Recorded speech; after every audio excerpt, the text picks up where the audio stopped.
Assalamualaikum warahmatullahi wabarakatuh. Kembali lagi di channel Silvi.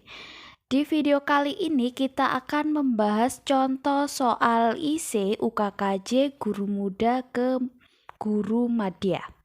Sebelum saya membahasnya, bagi Bapak atau Ibu yang belum subscribe, bisa klik subscribe serta aktifkan loncengnya ya, agar dapat selalu mendapatkan notifikasi update terbaru dari channel ini.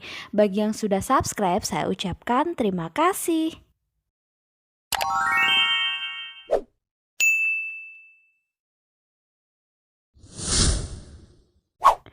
Uji kompetensi kenaikan jabatan atau UKKJ merupakan salah satu evaluasi penting dalam penilaian kinerja seorang guru, baik guru muda hingga guru madya.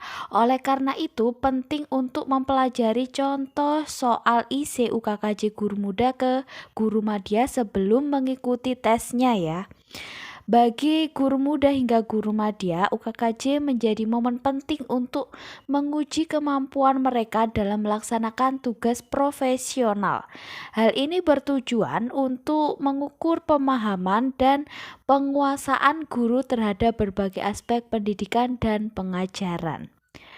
Proses uji kompetensi kenaikan jabatan ini melibatkan berbagai aspek, mulai dari pengelolaan kurikulum dan pembelajaran, manajemen sumber daya manusia, hingga komunikasi dan hubungan dengan masyarakat sekolah. Oke, inilah 7 contoh soal IC UKKJ Guru Muda ke Guru Madya dan pembahasannya. Contoh soal yang pertama. Apa saja prinsip-prinsip pendidikan inklusif? Nah, untuk guru-guru ini pendidikan inklusif ini sudah tidak asing lagi ya. Oke, kita bahas yuk. Pendidikan inklusif saat ini menjadi salah satu sistem pendidikan yang tengah dikembangkan di setiap daerah di Indonesia. Sistem pendidikan tanpa diskriminasi ini dianggap menjadi salah satu solusi yang mana setiap peserta didik dapat diakomodir dimanapun, termasuk salah satunya yakni peserta didik berkebutuhan khusus atau PDBK. Nah, apa saja sih prinsip-prinsip pendidikan inklusif ini? Prinsip-prinsip pendidikan inklusif itu meliputi keterbukaan, kolaborasi, penyesuaian kurikulum, dukungan individual, dan lingkungan yang mendukung.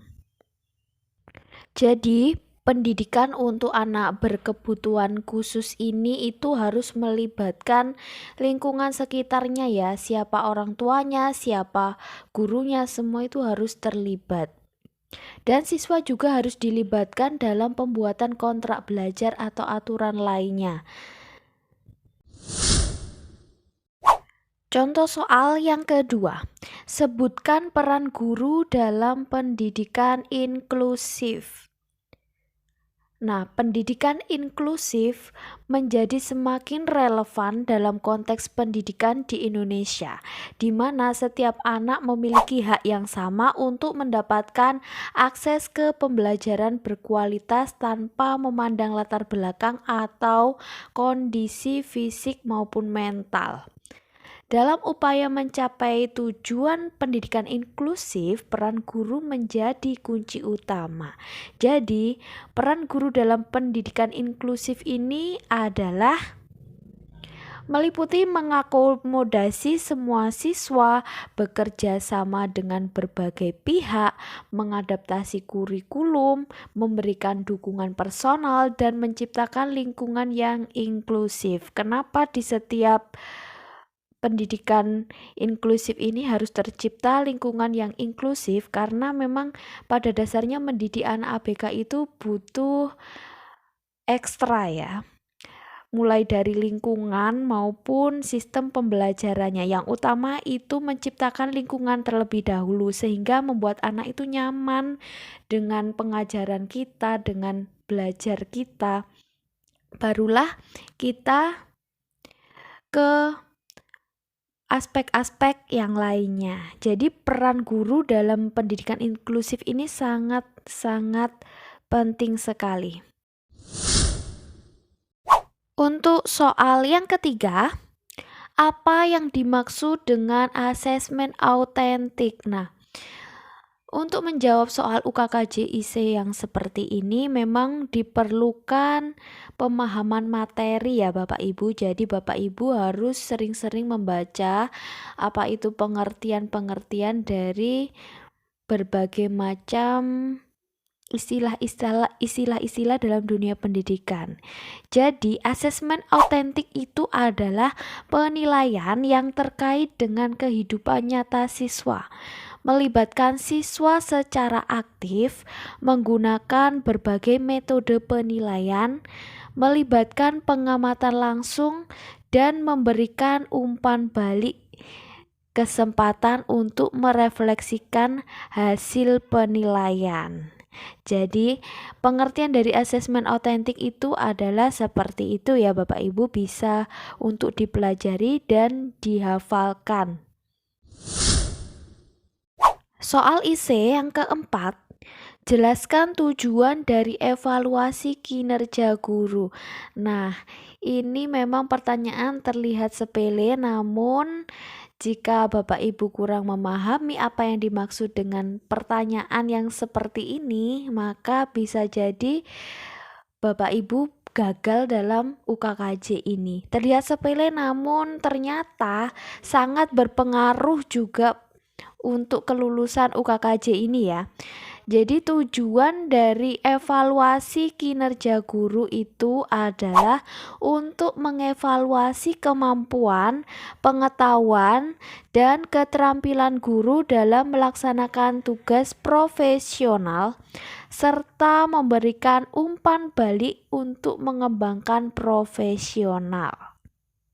Nah, penilaian ini memiliki banyak manfaat, seperti digunakan sebagai alat dalam pengambilan keputusan.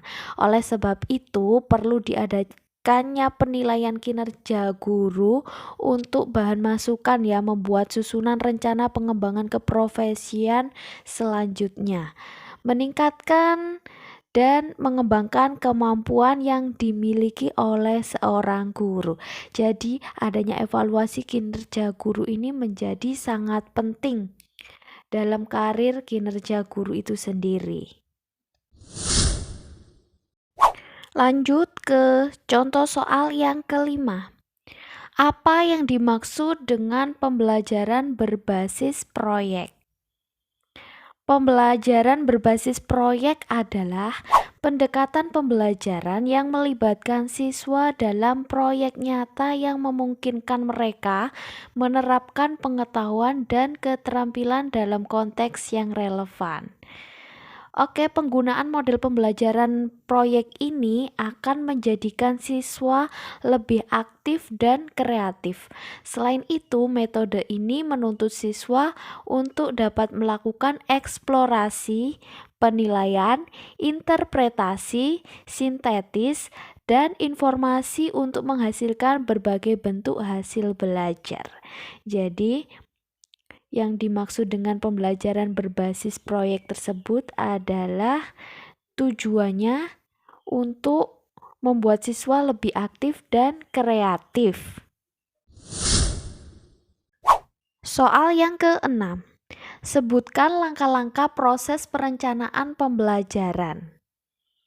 Langkah-langkah dalam proses perencanaan pembelajaran itu meliputi menentukan tujuan pembelajaran, merumuskan strategi pengajaran, memilih materi dan sumber belajar atau modul ya biasanya ini, kemudian menentukan metode dan teknik evaluasi, serta menyesuaikan rencana pembelajaran sesuai kebutuhan siswa.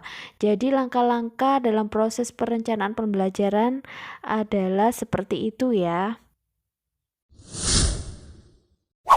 Soal yang ke-7, jelaskan konsep diferensiasi pembelajaran. Oke, apa itu konsep diferensiasi pembelajaran? Pembelajaran berdiferensiasi adalah suatu pendekatan yang mengakui bahwa setiap siswa memiliki kebutuhan dan kemampuan yang berbeda-beda. Dalam pembelajaran berdiferensiasi, siswa diberikan pilihan-pilihan yang bervariasi dalam hal materi pembelajaran, metode pengajaran, dan penilaian. Jadi, diferensiasi pembelajaran adalah pendekatan di mana seorang guru itu mengakomodasi perbedaan individual siswa dalam hal kecepatan, gaya belajar, minat, dan tingkat kesulitan tugas. Oke, itulah 7 contoh soal ISE yang harus dipelajari oleh seorang guru yang akan melaksanakan uji kompetensi kenaikan jabatan. Bisa disimak juga untuk soal-soal yang lainnya di video saya sebelumnya ya. Nanti linknya akan saya cantumkan pada kolom deskripsi video atau langsung saja kunjungi channel ini pada playlist soal uji kompetensi yang judulnya soal-soal uji kompetensi. Bisa disimak pada playlist yang nanti akan saya cantumkan pada kolom deskripsi video ya. Oke, sekian dulu penjelasan video hari ini. Semoga bermanfaat dan semoga yang akan mengikuti UKKJ diberikan kelancaran, kemudahan, dan semoga naik pangkat. Oke, sekian dulu video dari saya. Sampai bertemu di next video dan terima kasih.